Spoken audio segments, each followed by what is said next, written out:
Welcome to the final traverse in my 204th journey across the Sahyadris. Today we'll be covering the next 10 land forts in the regions around south of Satara near Islampur and Sangli, where I experienced overwhelming hospitality by the local people. Here you can see the 10 forts we'll be covering in this second part, starting from Panhala, Mahimangad, Bahadurwadi, Bahani, Sangli, Miraj, Juna, Panhala, Bhopalghat, Koldurg, Bushanghat, Mahimangad and Varughat. Here we see a map at the north west. We can see Satara, and then down we'll be focusing now on the forts further down near Islampur and Sangli on the southern side here. And basically looping all the way in a big round counterclockwise movement from Satara to Sangli and back north to Satri and Puno. Starting with Panhala Fort, 20 kilometers northwest of Kolhapur, it is strategically located looking over a pass in the Sahyadri mountain range, which was a major trade route from Bijapur in the interior Maharashtra to the coastal areas. Due to its strategic location, it was the center of several skirmishes in the Deccan involving the Marathas, the Mughals, and the British East India Company. The most notable being the Battle of Pavan Kind. We reached Panhala pretty late on a 100-kilometer bike ride from Islampur along with Tushar, my friend here. So we were exploring some of these big buildings on top, which were used as storage rooms for grains to feed the troops on top of the fort. Here you can see the entry gates to these big storage buildings. And here we can see a statue to commemorate the soldiers which I believe held up the Mughal army while Chhatrapati Shivaji Maharaj was trying to escape in the Battle of Pavan Kind. Here we can see some of the beautiful architecture of the buildings on top of Pavanghat. Those typical arches which we saw in a couple of other forts. Next then on the twin hill, you can say, opposite Panhala, we have Pavanghat, developed by Chhatrapati Shivaji Maharaj when he won the second time Panhala in 1673. After that, Aurangzeb conquered this fort and renamed it as Rasulghat. In 1840, the British army destroyed the fort. Pavanghat is a hill fort in Kolhapur district, half a mile east of Panhala, from which it is separated by a ravine, Ridegati. Here again we reached late in the evening. You have a couple of small houses, people staying on top of the fort, and a pretty vast empty hilltop with one single bastion at the end of the hill with a flag here. In the distance you can see the lights of Kolhapur far away, 20 kilometers to the east roughly. Voila, time to head back then after finishing these two distant forts, back to Islampur, where some warm hospitality is waiting at home at Tushar's home. Yummy home cooked food here, yummy cuisine, and a good night rest as we prepare for the next set of forts in the direction of Sangli. First on the list is Bahadurwadi. Kolhapur and Satara were two strongholds of the Marathas. Madhavrao Peshwa built this fort on the borders of the empire and handed over the control of the fort to the Padwardhan family of Sangli, who later transferred it to Muddolkar Gorpadi. Here we can see the walls. We can see two kind of different stones, probably spanning two different areas of building or restoration of the fort. Here the top view of the walls. Fort is in pretty bad condition, overgrown by a lot of vegetation. Some dedicated efforts in restoration would really bring out the beauty of these ancient constructions. Voila, nearby then we get a couple of friends are waiting me to take them to their home for a small welcome ceremony, followed with yummy tea and biscuits before again we proceed further to the next fort. This is the group here, the local group who is active in outdoors hiking and restoration of certain forts. On the way to the next fort, we then see these big settlements here of migrant workers in the fields who come every season, harvest season, to help in manual harvest of the sugarcane. Sangli, Kolhapur is basically the sugarcane belt of Maharashtra. I meet a couple of people here of an outdoor group again in the next place on the way to Sangli, which again gave me a warm welcome, appreciating the effort of exploring 200 forts across the Sahyadris.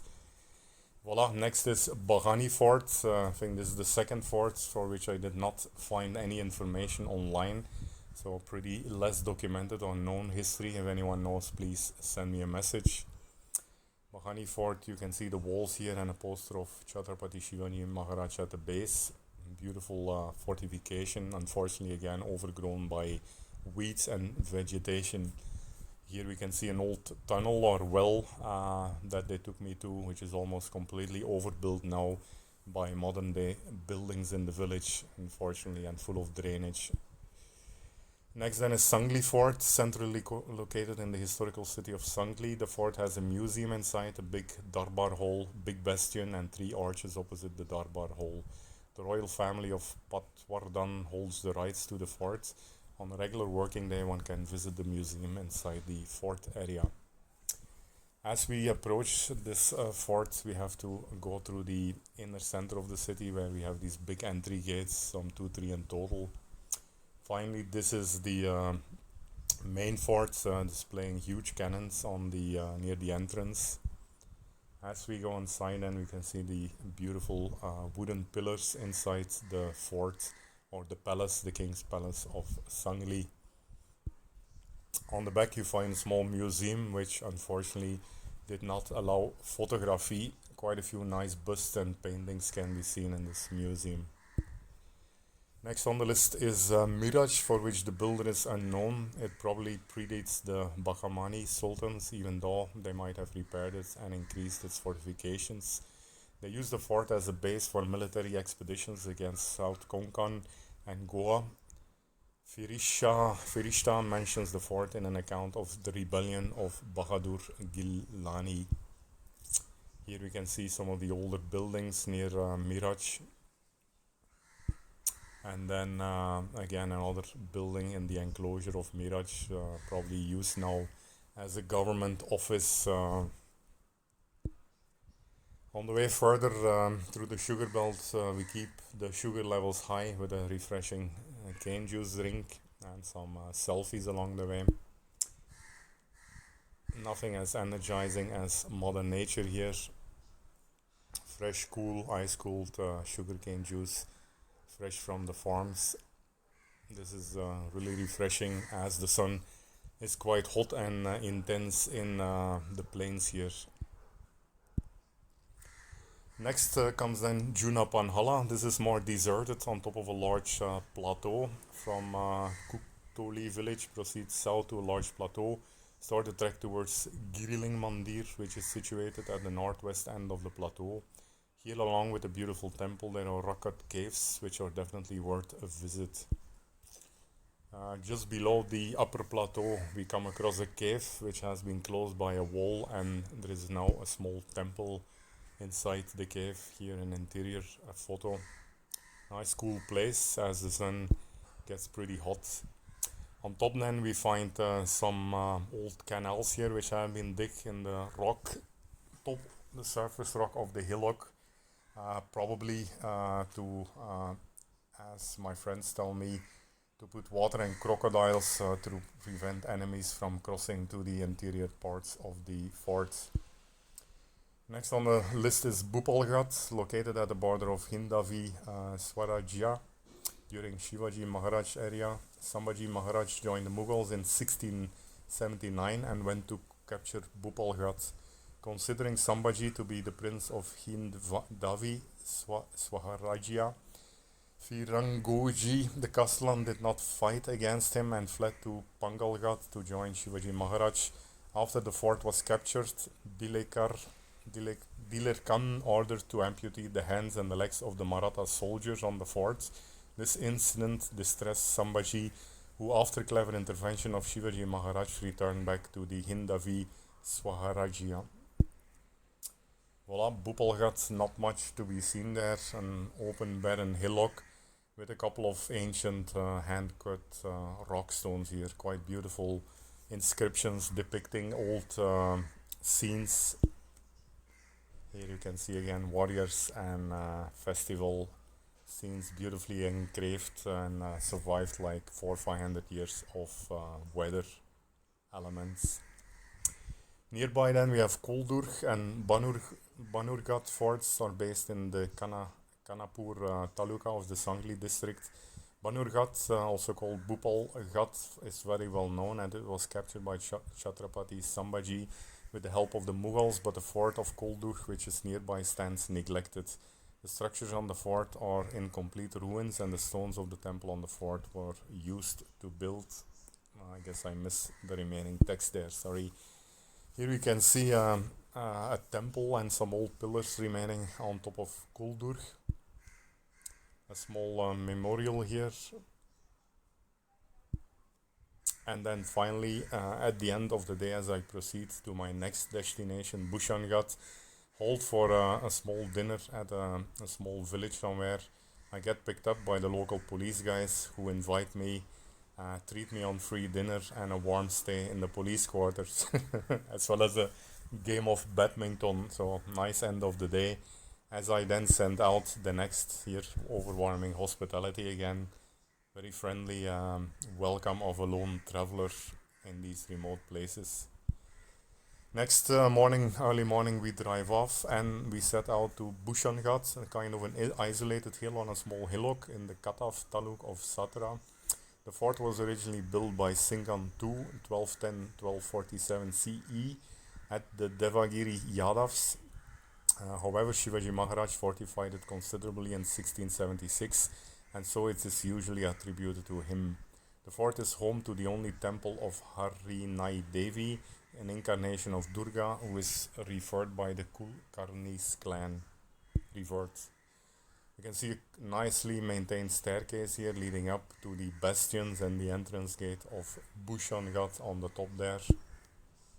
The Maratha flag is flying high on one of the bastions of the fort. Here we can see the main entrance gate. Looks a little similar to Mahuli, I must say. Broken arch on top, but otherwise it gives you a flavor of the grand ancient times. So as we step inside then we can see some old remaining rock cut stones here, as well as a temple where a local priest is just offering puja as I enter. Would have been a beautiful place to stay for the night if I was not picked up by the cops the previous night. Very peaceful and pretty breezy here on top of the hill with power so I can recharge my mobile.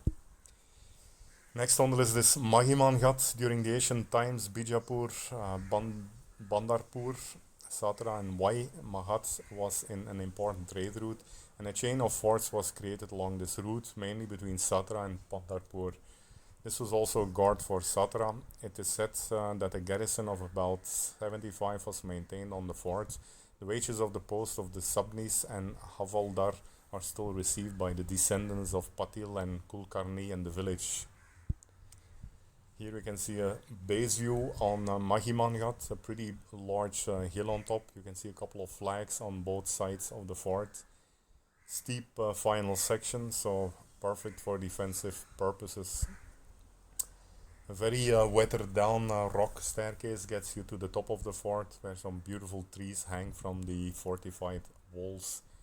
Here a top view of the staircase leading to the main entrance, which is more or less destroyed. And then on top of the fort it's mostly a barren hillock, dry grass here at the end of December, and a big area basically for capturing drinking water. You can also see a small white temple on top of the hill. The back of the fort has stunning views on the surrounding hills and a pretty nice fortified wall here in good condition, probably restored recently. Here again we can see the defensive wall along the upper section of the fort. with a small temple on the hillock. Perfect place for night stay. Next is then Varugat, built by King Shivaji Maharaj, and its custodian was of a Parbu caste. This fort had a good garrison of around 200 watchmen stationed regularly. In 1818, the king of Satara, Vital Pandis, won this fort along with his 200 men from Bajirao II.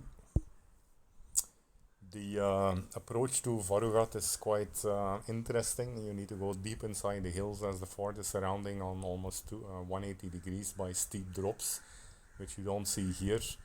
The final fort is again built on a small hillock here surrounded by defensive walls. From the top of the fort you can see those steep canyons that surround this hillock on all sides. So you have to drive through those mid-level plateaus along very remote roads to reach the base of the fort. Here a top view of the fort from the temple below a big beautiful banyan tree. And here the way as we climb up to the fort, looking at the upper defensive walls, there is an amazing banyan tree growing on top of these walls. Here we come then through the entrance gate of the forts, but beneath two bastions. Here we can see a clearer view of the entry gate. And then on top of the fort, pretty small area overall, with a couple of reservoirs on top. And as I remember, not much of buildings except for some ruins and foundations. Voila, thank you for following the second part as we explore the land forts in South Maharashtra around Satara, Sangli and Islampur. Stay tuned tomorrow for the last and final section in my 200 journey across the beautiful Sahyadri. Don't forget to check out my blog ultrajourneys.org, where you can find all the web series on the Sahyadris, 25 modules, as well as 27 beautiful series on the Himalayas. Lots of training material and interesting stuff on navigation, alpine style, fast hiking and minimalism. See you guys tomorrow for the final module.